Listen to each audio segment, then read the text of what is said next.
The Disrupt Education vlog can be found on YouTube. To hear it in podcast form, search Disrupt Education on any of the following podcast platforms: Anchor, Apple Podcasts, Google Podcasts, Breaker, Castbox, Overcast, Radio Public, Pocket Cast, Spotify, or Stitcher.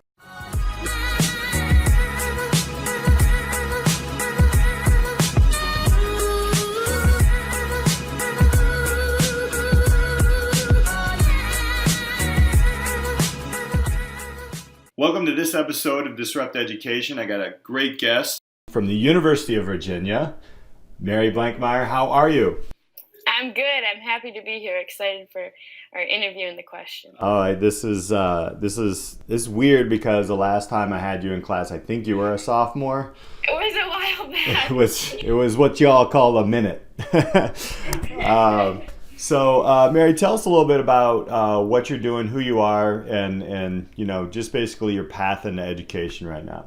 Yeah, I'm a junior at University of Virginia, and I'm studying systems engineering and minoring in computer science and applied math. Awesome. So, your journey to Virginia obviously started at OPRF, and then even before. Right.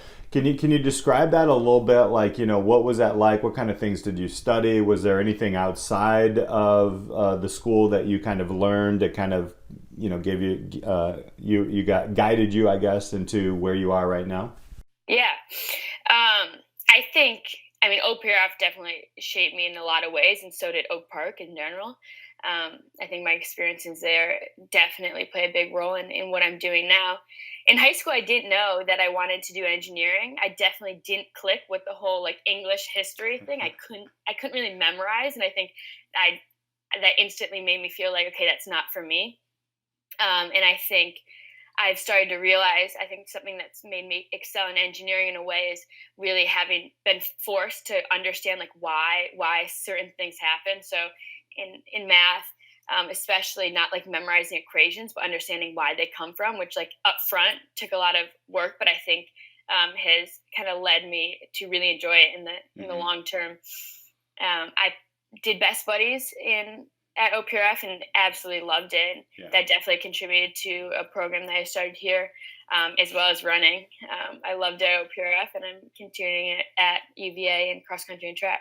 It's amazing, and congratulations on that. That's no easy feat, obviously. Going to a big school like that and being an athlete. It's a little off script, but tell us what that's like. What's the difference between high school being an athlete and being a collegiate, especially a D1 athlete? Yeah, definitely. I think something that's so cool about high school athletics is the team set up for you, and it's completely kind of individualized, and coaches do that as well. And I think a big change is it's a business now. So it's really how fast can you get in running and in any sport? How can you excel at the quickest pace? And sometimes at expense of other things. I love it because I love the intensity of everything and kind of what goes with that. But it's definitely not for everyone. I think people see that, and it's fun to see. Some of my closest friends have found other paths when thinking they were going to do track originally. And at the same time, the team here, we are so close. And I think it's a bond that is really special because of all the time that you put into it.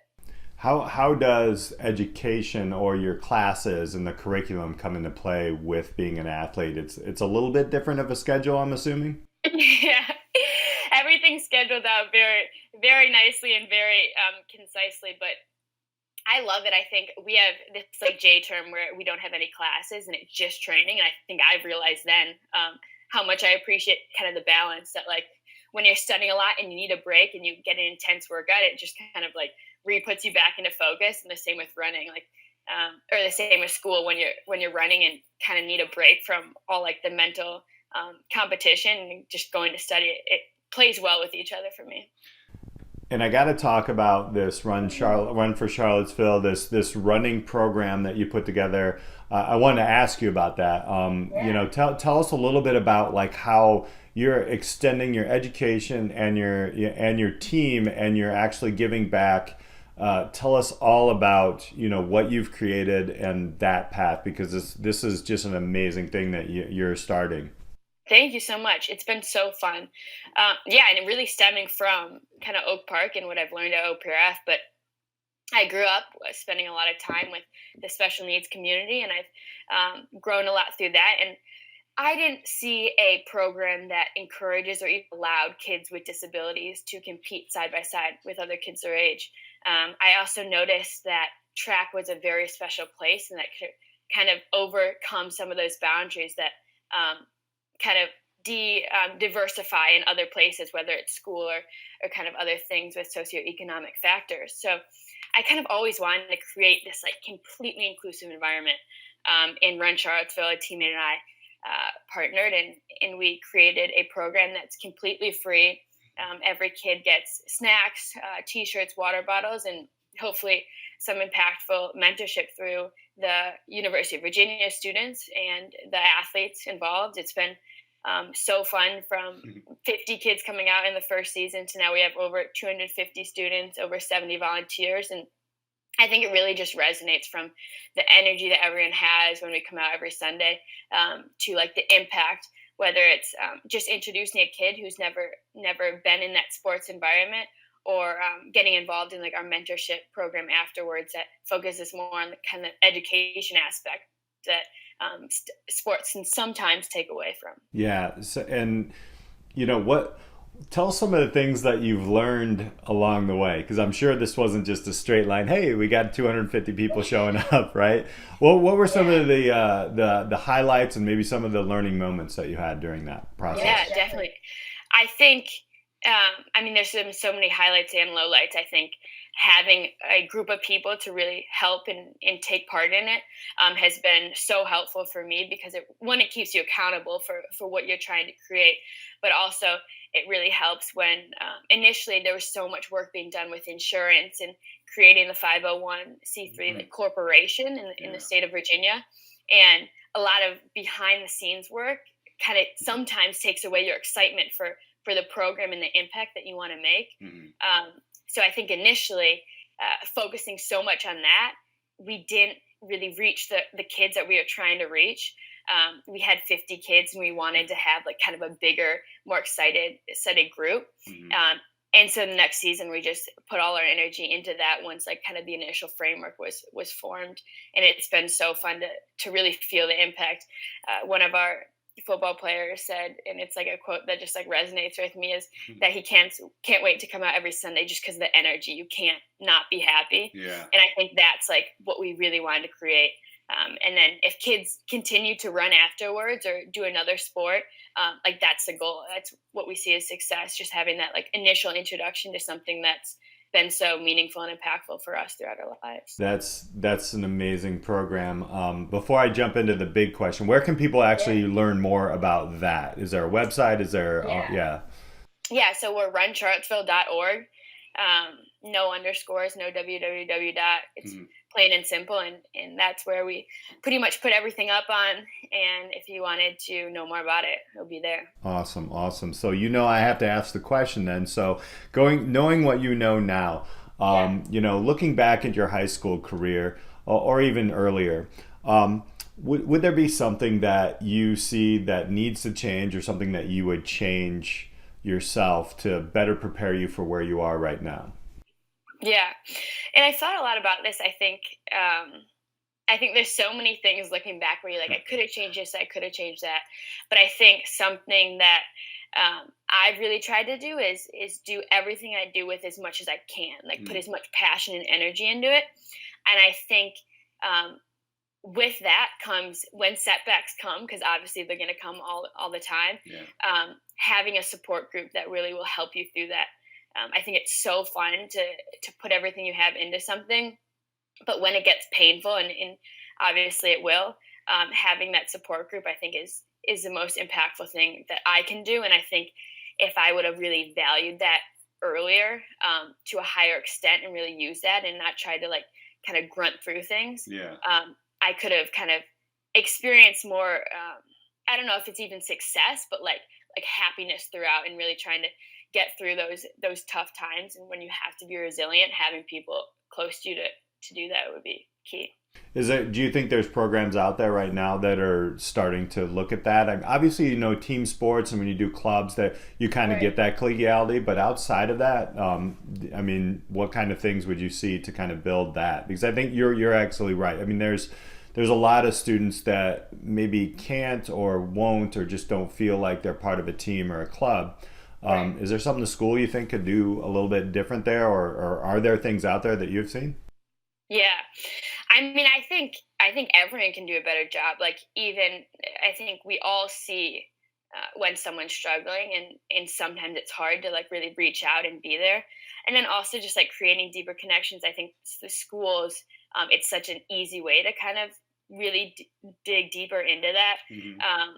But I also think like the student has to want that, right? Like, Yeah. I think initially when I was going through things, whether it's injuries or kind of being pulled out to like the things that I loved, Hmm. I wasn't open to that, and I Yeah. think it takes both sides. Um, but yes, of course, like if people really got involved, and they're starting a resilience program here that stems from one of the classes, and I think that's such a powerful idea because we all need it. Yeah. And I think to like reach our potential, that's so key, and maybe something that we don't quite focus enough in schools. Mm. But I'm hesitant to um, kind of give advice to schools because I think they're all trying so hard to kind of reach their potential, and there's a lot of things in the system Yeah. that is a bigger issue that's really contributing to that, which of course Yeah. we've talked about. And so, yeah, I definitely think something in terms of a mentorship program Mhm. could be really impactful. Awesome. Yeah, yeah. We could go on for hours about Yeah. this ginormous system. So here's the question: you have 16-year-old Mary in front of you right now, knowing what you Yeah. know now. What advice or what kind of things would you tell her? Yeah. And I think 16-year-old me was definitely in a funk during that time. I was pulled out of running, and I think with running, I thought I was a lot more like I thought my identity was a lot larger in best buddies and kind of the social impact work that I was doing. But without running, I really didn't feel that at all. Hmm. I think I got caught up in how other people saw me, and that was just a struggle for me at that time. And I think I definitely would have wanted myself to kind of lean more back on those relationships that we kind of touched on earlier. Hmm. And I think now through any kind of setback, I've really kept those people that I know, like in hard times, like this is who I need to talk to and reach out to, and it's really made all the difference. So I think I definitely say do everything like with all your energy, and then when everything doesn't feel like it's going right, kind of use that group. And I think that's almost applicable to everyone. And it doesn't Yeah. have to be your family, your teacher. There's so many people that are there for you, whether it's a psychiatrist or a friend or a little sibling. Like really, Yeah. it's insane how much people we have in our lives that sometimes we don't like get that deeper connection with. But for me, it's definitely what has kept me on track and like kept me doing what I want to do. It's that you're so right. I mean, there even I just posted something the other day about like how I made a mistake, and Right. my friends, they that my circle, the people I work with. So that's so that I think we do need to build that earlier on in education and try to find ways to do that. So Mary, where can people find you? Find the not-for-profit you're running, any kind of connection to connect to you and any kind of entity, all the entities that run for Charlottesville and those things. Where can we find all your stuff online? That's the best way I can put that. Yes, definitely. So our website for Run Charlottesville, runcharlottesville.org. We also have a Gmail, runcharlottesville@gmail.com. Hmm. My email is mblank, M as in Mary, BLANK, 1999 @gmail.com. And I'd be happy to talk to anyone about anything that's similar. I think something that's been equally as exciting creating this program is seeing people with similar passions and wanting to create something or already have created something, and seeing how we can both like become better with each other. So happy to talk to anyone who reaches out. And near future, Yeah. Seems like this thing is growing. You have a couple other teams and things that are working with this. Tell us, like, where do you think this Run for Charlottesville is going to go, say, 6 months, a year, 2 years? What do you think? Yeah, we're going national. So this spring, officially Run Harrisonburg is on board, and we're looking to go across the U.S., stemming from Division I track teams and really trying to branch that gap between their athletics, their school, and in that community. And then as well, this summer, I'm going to Kigali, and we're going to do Run Kigali. So it's been really fun to see everyone else take a hold of this and create their own chapters. I think it's such a simple idea, right? Running is that perfect sport, and it's changed so many of our lives, and sports in general has. So to see it pop up other ways is just so exciting. Can't wait to watch that journey. I've already passed this along to a lot of my students and colleagues. So, yeah, thank you so much for the interview. Appreciate your journey. It was Run for Charlottesville that caught my eye, but then I remember, oh my gosh, I had you as a junior or a sophomore. And now you're going into into engineering, and it's wonderful. So thank you so much for sharing your story on Disrupt Education. Of course. Thank you so much for having me. All right, ladies and gentlemen, we'll see you next time on Disrupt Education. Thanks for listening.